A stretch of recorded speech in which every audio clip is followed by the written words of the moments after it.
কখনো সাংবাদিক, কখনো রেলের আধিকারিক, কখনো ব্যাংকের আধিকারিক পরিচয় দিয়ে চাকরি দেওয়ার নাম করে লক্ষ লক্ষ টাকা আত্মসাৎ, টাকা ফেরত চাইতে গেলে হুমকি, থানায় অভিযোগ, তদন্তে পুলিশ।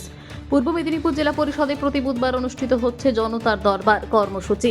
সাধারণ মানুষের বিভিন্ন সমস্যা ও অভিযোগ সরাসরি শুনে প্রশাসনিক ব্যবস্থা গ্রহণের উদ্দেশ্যে এই উদ্যোগ। আর সেই জনতার দরবারে এবার চাকরি দেওয়ার নামে লক্ষ লক্ষ টাকা প্রতারণার অভিযোগ নিয়ে হাজির হলেন পূর্ব মেদিনীপুর জেলার ভগবানপুরের বাসিন্দা মাসুমা বেগম।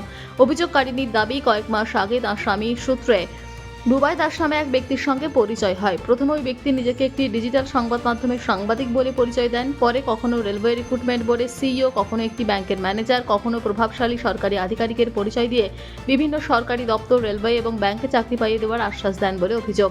মাসুমা বেগমের অভিযোগ, চাকরির প্রলোভন দেখিয়ে একাধিক ব্যক্তির থেকে ফোনপে এবং নগদে 30 লক্ষ টাকা সংগ্রহ করা হয়।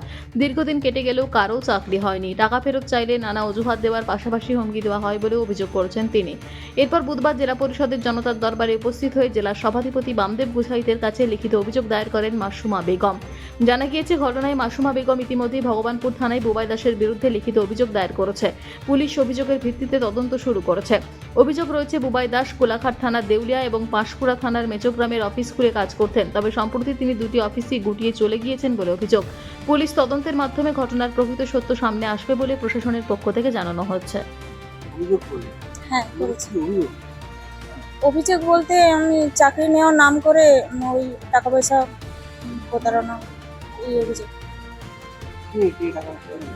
টাকা পয়সা বুবাই দাস নামে একজন আজ তাক চ্যানেলের একজন সাংবাদিক, উনি চাকরি দেওয়ার নাম করে টাকা পয়সা নিয়ে এখন প্রতারণার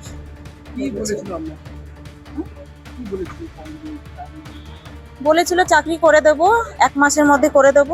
হ্যাঁ, 1 মাসের মধ্যে টাকা যদি চাকরি যদি না করাতে পারি তাহলে টাকাগুলো আমি ফেরত দিয়ে দেব। রেলের উনি নিজেকে রেলের সিইও ভাবে প্রেজেন্ট করে রেলের চাকরি দেবেন বলে বলেছে। আর ব্যাংকের, আরবিআই ব্যাংকের আর গ্রুপ ডির জন্য সবার। হ্যাঁ, প্রায় 10-12 জন হবে।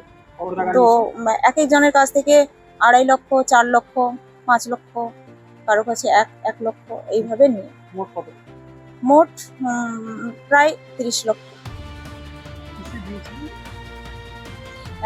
Online PhonePe. টাকা দেওয়ার পর উনি আবার বলছে, উনি তো আমি তো আপনারা তো অ্যাড দেওয়ার জন্যই টাকাগুলো দিয়েছেন। হ্যাঁ, কিন্তু যখন আমার হাজব্যান্ড ওই পুরো লিস্ট, পেমেন্টের লিস্ট দেখালো, হচ্ছে কি অ্যাড দিয়েছে তার প্রমাণ দাও, তো ওইভাবে ও প্রমাণ দিতে পারছে না। তো এবার যখন প্রিন্ট আউট করে ওকে হোয়াটসঅ্যাপে মেসেজ করা হয়, দেখানো হয়, তো বলছে হ্যাঁ আমি দিয়ে দেবো, এই 1 মাস পর দেবো, আজ দেবো, কাল দেবো, এরকম করে আমার হাজব্যান্ডকে আমাকে খুব হ্যারাসমেন্ট করছে। আমি লোকাল থানায় জানিয়েছিলাম, আমাদের ভগবানপুর থানাতে। ওখানে তো ওখানে জানানোর ফলে ওনারা বললো দরখাস্ত দিতে। আমি দরখাস্ত দিয়েছিলাম। দরখাস্ত দেওয়ার পরও দেখলাম থানার যে বড়বাবু ছিলেন, উনি 2বার ফোন করেছে, উনি ডেট নিয়েছে ফোন করে ওনার থেকে। তো ওই ডেটে আসার কথা ছিল, দুটো ডেট ফেল, আসেনি, কোনো রিপ্লাইও দিচ্ছে না। আর ফোন করলে ফোন। জনতার দরবারে সভাধিপতি সাহেব উনি আশ্বাস দিয়েছে আমাকে সাহায্য করবে, এইভাবে আশ্বাস দিয়েছে।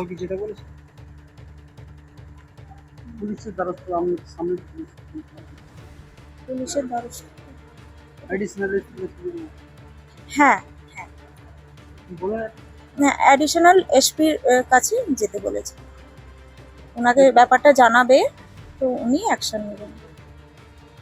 আর সভাধিপতি সাহেব উনিও অ্যাকশন নেবেন বলেছে, আমাকে এইটুকু আশ্বাস দিয়েছে। আমার নাম মাসুমা বেগম, ভগবানপুর।